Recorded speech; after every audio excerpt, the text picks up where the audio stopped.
बहुत बहुत धन्यवाद। आज परिहार प्रखंड की लहुरिया पंचायत में आयोजित सहयोग शिविर के इस कार्यक्रम में यहाँ पर उपस्थित एसपी साहब,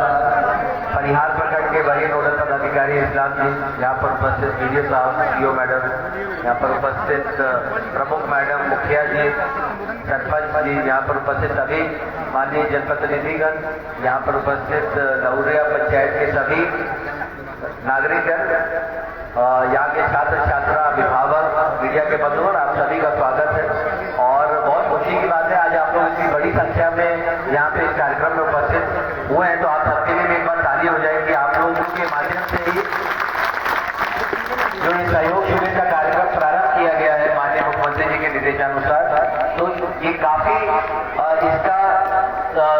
सफलतापूर्वक जो संचालन और क्रियान्वयन किया जा रहा है और समयबद्ध तरीके से गुणवत्तापूर्वक आप लोगों की समस्याओं का समाधान किया जा रहा है। तो ये बहुत ही महत्वपूर्ण है कि जब तक आप लोगों की सहभागिता नहीं रहेगी तब तक ये कार्यक्रम पूर्ण रूप से सफल नहीं रह सकता। तो ये हर दूसरे और चौथे हम लोग मंगलवार को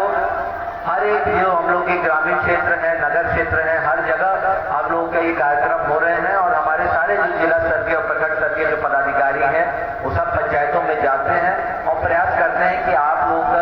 जो सरकार है आपके द्वार तक आए, आपकी समस्याओं को सुने, आपकी जो भी शिकायत है, परिवार है, सुझाव है, कोई भी चीज है, क्योंकि सरकारी जो तंत्र है वो अपना प्रयास करता है, लेकिन हम लोग को भी प्रयास करना चाहिए कि कार्यालय से निकलकर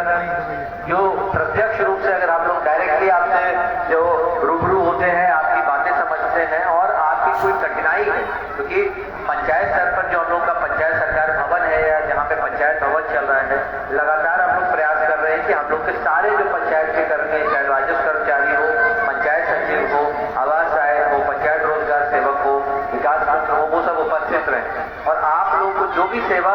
जो आपके पंचायत में उपलब्ध कराई जा सकती है वो उपलब्ध। साथ में जो हम लोग के जितने भी शिक्षा के क्षेत्र में जितने हम लोग के प्राथमिक विद्यालय है, माध्यमिक विद्यालय है, हम लोग के जो आयुष्मान आरोग्य मंदिर यानी जो हेल्थ वेलनेस सेंटर है, तो वहां पर भी बेहतर प्रबंधन हो। तो मूल प्रयास सरकार का यही है कि जितनी हम लोग की पंचायतें हैं और जो नगर निकाय सुदृढ़ होंगे, जितने सक्षम होंगे, तो जो हम लोग की व्यवस्था ऐसी होनी चाहिए कि विकेंद्रीकृत तरीके से, विकेंद्रीकृत मतलब जो आपका डिसेंट्रलाइज तरीके से हम लोग की व्यवस्था चले और छोटे छोटे कामों के लिए जो यहाँ पे ग्रामीण है उनको प्रखंड के अनुमंडल के या जिला के चक्कर नहीं काटने पड़े। तो ये बहुत महत्वपूर्ण कदम है और हम लोग यही कोशिश करते हैं कि आप लोगों की समस्याओं का समाधान घर बैठे ही हो जाए। आप लोगों का अगर कभी फोन कॉल भी आता है या कभी व्हाट्सएप से भी कोई मैसेज मिलता है, और लहुरिया पंचायत विशेष तौर से मैं कह रहा हूँ क्योंकि मुझे लगभग अब 2 साल हो गया है, बाढ़ के समय में भी जब बारिश का समय आता है तो हम लोग को भी, अभी मैं एसपी साहब को भी बता रहा था कि यहाँ पे जो नदी बहती है तो काफी फ्लैश फ्लड भी आने की संभावना रहती है और 2-3-4 दिन तक भी उससे यहाँ पे जनजीवन जो है वो प्रभावित होता है। तो पहले भी जब सीओ मैडम थे तो लगातार मेरा कहना था कि जो लहुरिया पंचायत है, आप देखिए यहाँ पे जो मेन रोड है वो भी कट ऑफ हो जाती है, उसके ऊपर से भी पानी बहने लगता है और वहाँ पे यहाँ के स्थानीय लोगों को काफी कठिनाई होती है। तो पूर्व में भी पॉलिसीज वितरण का कार्य यहाँ पे किया गया है। तो इसी तरीके से जो हर एक क्षेत्र की क्या विशेषता है, हर एक पंचायत की, हर एक प्रखंड में कुछ अलग अलग उसकी अपनी मूल समस्याएं होती हैं, तो यहाँ पर कुछ अपनी विशेष समस्याएं होती हैं, अपनी अलग चुनौतियां हैं। तो हम लोग यही अपने पदाधिकारियों से अपेक्षा करते हैं कि आप लोग को जानकारी होनी चाहिए कि आपके पंचायतों में मुख्य मांग क्या है, लोग क्या चाहते हैं और किस तरीके से आप अपना उसको चरणबद्ध तरीके से एक टास्क बनाइए, अपने एक आपके पास एक्शन प्लान होना चाहिए कि भाई ये पंचायत में ये मुख्य समस्या है। किसी पंचायत में हो सकता है बाढ़ प्रवण क्षेत्र होता है, कोई है जो सुखाड़ प्रवण होता है, कोई क्षेत्र होता है जहाँ पे जो पढ़ाई पठन पाठन अच्छे से नहीं होता, कुछ क्षेत्रों में हमारा स्वास्थ्य की व्यवस्था अच्छी नहीं होती। तो ये चिन्हित करना जरूरी है। जहाँ पर भी टीम कमजोर है उनको सुदृढ़ करना, उनका प्रशिक्षण करना, उन्मुखीकरण करना, ये देखना कि हम किस तरीके से अपनी टीम को और मजबूत करें, अपना जो पंचायत का ढांचा है उसको इतना मजबूत करें कि हमारे यहाँ पे जो नागरिक है आपको अनावश्यक आपको जिला का चक्कर नहीं लगाना पड़े। हम लोग आपके लिए जिला में भी हैं, आपको पता है कि हम लोग सोमवार और शुक्रवार को जो जनसंवाद कार्यक्रम होता है सबका सम्मान जीवन आसान जो 7 निश्चय पार्ट 3 के तहत एक विषय है, उसमें भी हम आप लोगों से मिलते हैं। हमारे सारे पदाधिकारियों को भी स्पष्ट निर्देश है कि 2 दिनों पर हर हाल में कार्यालय में उपस्थित रह के जनता से रूबरू होना है, मिलना है, उनकी समस्याओं को समझना है। साथ में शनिवार को अंचल स्तर पर आपका जनता दरबार होता है, जो भूमि विवाद से संबंधित होता है, जिसमें हमारे अंचलाधिकारी थाना प्रभारी होते हैं, और बहुत सारी समस्याएं हमारे जो राजस्व के कार्यों से संबंधित या फिर जो वहाँ पे भूमि विवाद होते हैं उससे संबंधित होती है। तो इसलिए ये भी बहुत महत्वपूर्ण हम लोग के जो सरकार की जो पहल है। और साथ में जो हम लोग का बुधवार और बृहस्पतिवार को लगातार क्षेत्र भ्रमण करने का सरकार का निर्देश है। तो बुधवार और बृहस्पतिवार को भी हम लोग जिला स्तर से ही ऑर्डर निकालते हैं कि कौन पदाधिकारी किस पंचायतों में जाएंगे और वहां जाके देखें क्षेत्र में किस प्रकार से योजनाओं का क्रियान्वयन हो रहा है, चाहे जो पंचायती राज जो व्यवस्था है उसके तहत जो योजना है, पंचायत समिति की, जिला परिषद की, मनरेगा की, ग्राम पंचायत की योजनाएं होती है, ग्रामीण कार्य विभाग है, भवन निर्माण विभाग है, पथ निर्माण विभाग है। तो योजनाओं का जो गुणवत्तापूर्वक क्रियान्वयन बहुत महत्वपूर्ण है, पारदर्शिता बहुत महत्वपूर्ण है। आप लोग जानते हैं कि सरकार ने अब ये भी निश्चय लिया है कि जो हम लोग का हर माह का अंतिम जो संडे होगा रविवार, उसमें पंचायत विकास दिवस भी मनाया जाएगा, जहाँ पे विशेष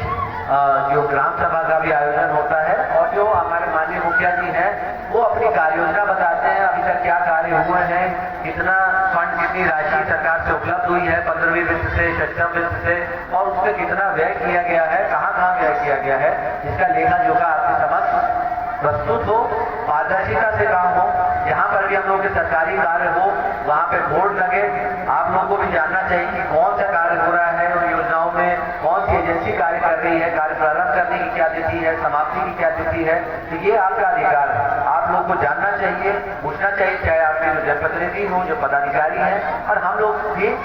बिल्कुल कर्तव्यबद्ध है कि हम आप लोगों को सही सूचना उपलब्ध कराएं। तो ये बहुत महत्वपूर्ण व्यवस्था है। साथ में जो मौलिक जो सुविधा है शिक्षा के क्षेत्र में है, चाहे स्वास्थ्य के क्षेत्र में है, चाहे सामाजिक सुरक्षा, pension, ration card, Ayushman card, ये सब उपलब्ध कराना भी सरकार इसके लिए बिल्कुल प्रतिबद्ध है। साथ में जो विभिन्न प्रकार की जो आपके जो सर्टिफिकेट होते हैं, आय, जाति, आवासीय, ये सब आपके निर्गत करने की व्यवस्था जो हमारे कार्यपालक सहायक पंचायत भवन में रहते हैं वो नियमित रूप से निश्चित तौर पर रहे। हम लोगों ने जिला से भी ये बोला है कि किसी प्रकार की प्रतिनियुक्ति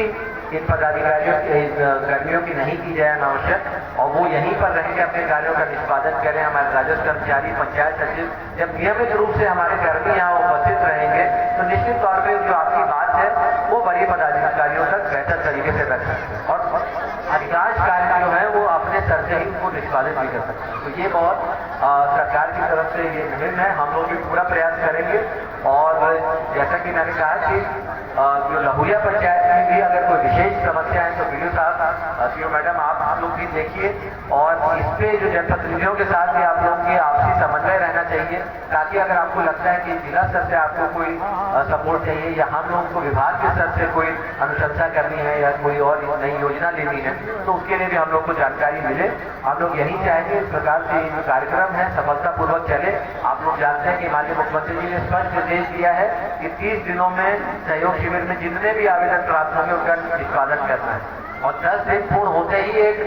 रेड फ्लैग भी रेज हो जाता है कि एक अभी हम लोग के लंबित आवेदन है, फिर उसकी समीक्षा जिला स्तर से शुरू हो जाती है। और 30 दिनों के बाद यदि कहीं पर भी कोई आवेदन निष्पादित नहीं करता तो संबंधित पदाधिकारी या कर्मी पे कड़ी कार्रवाई की भी सरकार ने स्पष्ट निर्देश दिया है, कार्रवाई की जाएगी। और साथ में अगर जो निष्पादन है उसकी गुणवत्ता से आप संतुष्ट नहीं है तो एक अपील का भी प्रावधान रखा है कि जिला स्तर पर उसकी समीक्षा की जाएगी हम लोगों के द्वारा। यदि हमें लगेगा कि निष्पादन जो है सही तरीके से नहीं किया गया है, खानापूर्ति की गई है, तो उस पर भी आवश्यक कार्रवाई की जाएगी। और यदि आप उसके बाद भी संतुष्ट नहीं होते तो माननीय मुख्यमंत्री जी के द्वारा भी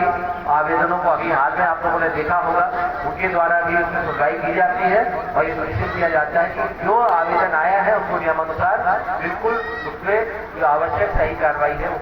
तो ये व्यवस्था बहुत ठोस है।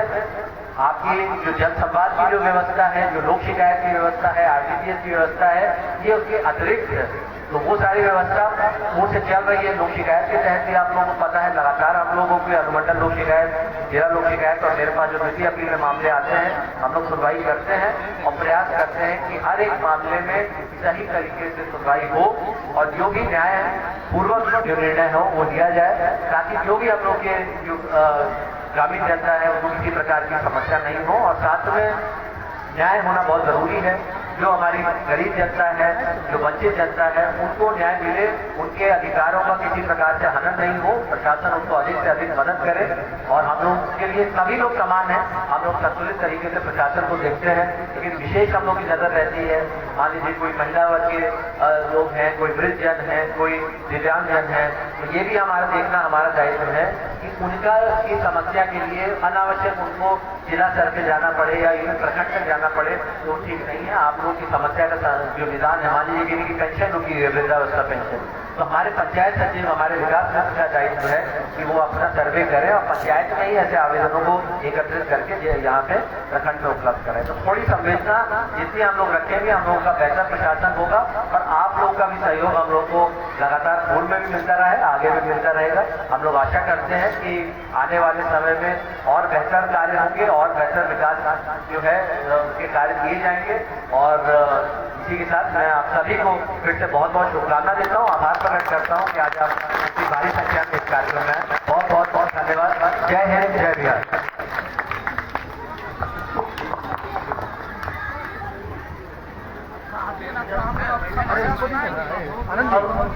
हम अपने आदरणीय एसपी सर से अनुरोध करते हैं कि सर हम लोगों का मार्गदर्शन किया जाए।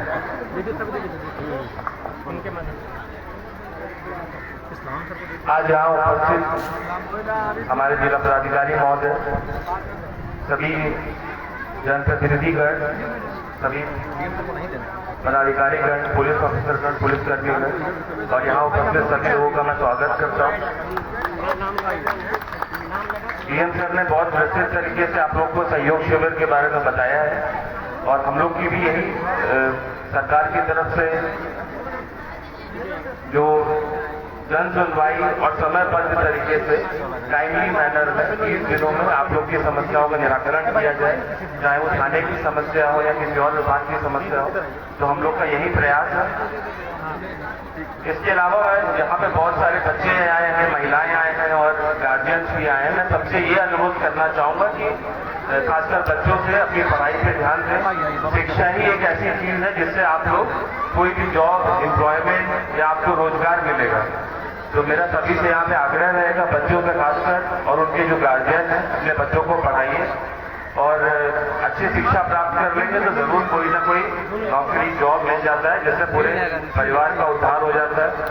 और दूसरी मैं अनुरोध करूंगा दूसरा चीज का कि नशे से दूर रहे। आजकल मैं देख रहा हूँ छोटे छोटे बच्चे जो है नशे की प्रवृत्ति या उस तरीके से चीजों में आ रहे हैं। तो मेरा अनुरोध रहेगा कि बच्चों पे नजर रखें और बच्चे भी खासकर जो भी इस तरीके की गतिविधियों में इन्वॉल्व है उसके बारे में सूचना पुलिस को दे, हम लोग उस पर कार्रवाई करेंगे। नशा जो है सबको बर्बाद कर देता है, चाहे यूथ हो चाहे उनके गार्जियन हो, और कहीं ना कहीं जो नशीला पदार्थ का सेवन करते हैं वो जेल भी चले जाते हैं, उससे सबका कैरियर बर्बाद हो जाता है। तो मेरा अनुरोध रहेगा सभी जहाँ पे गार्जियन लोग आए हैं, बच्चे आए हैं, जो समाज का ही अगर पूरी तरीके से हम लोग लड़ेंगे तभी हम लोग नशे के प्रति लड़ सकते हैं। खाली पुलिस का दायित्व तो है ही अपना अपना, लेकिन हम लोग का भी काम है कि as a guardian, as a जो यहाँ बच्चे आए हुए हैं, हम लोग को भी काम है कि हम लोग इस चीज की सूचना दें पुलिस को, ताकि हम लोग त्वरित कार्रवाई कर सकें और बच्चों के ऊपर नजर रखें कि ऐसी गलत प्रवृत्तियां या गलत संगत में वो लोग ना आए। और जहाँ तक कि महिलाओं की बात यहाँ पे है, मैं देख रहा हूँ बहुत सारी बच्चियाँ भी आई हैं, अच्छा लग रहा है यहाँ पे। और मेरा तो बस सबसे यही अनुरोध रहेगा कि अच्छे से पढ़ाई लिखाई करें और अपने फैमिली का उद्धार करें, सीतामढ़ी का उद्धार करें, बिहार का उद्धार करें और देश में एक महत्वपूर्ण जो है योगदान करें। बहुत बहुत धन्यवाद।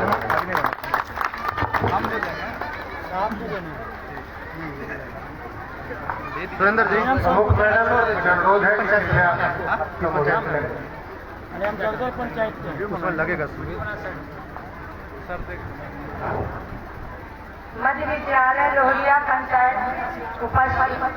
सभी पदाधिकारी, डीएम साहब, बीडीओ साहब, सभी पदाधिकारी एवं जनप्रतिनिधिगण, सभी माताएं एवं बहनें, भाई बंधु, सभी को मैं प्रणाम नमस्कार करती हूँ, सभी को मैं सलाम करती हूँ। सीएम साहब से कहना है कि एक बछुआड़ा पंचायत में मुंडेलिया गांव, उसमें राम बाबू शाह अगलगी का पशुआ, उसको 3 साल हो गया है। लौरिया का कहिए ना, लौरिया का मैम, ये लौरिया पंचायत का कहिए ना, लौरिया बथवारा के जाने दीजिए। मैं लौरिया पंचायत को यही कहना चाहती हूँ कि डीएम साहब आए हैं स्कूल में, सबको अपना आने का मौका दिए, हम लोग को भी आने का मौका दिए, बच्चे लोग को आगे बढ़ाए। इतना ही कहकर मैं अपनी बात को खत्म करूँ।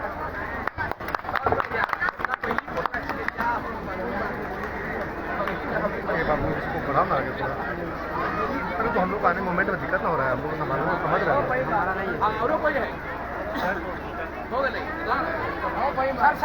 सर बात रखना चाहते हैं हम लोग।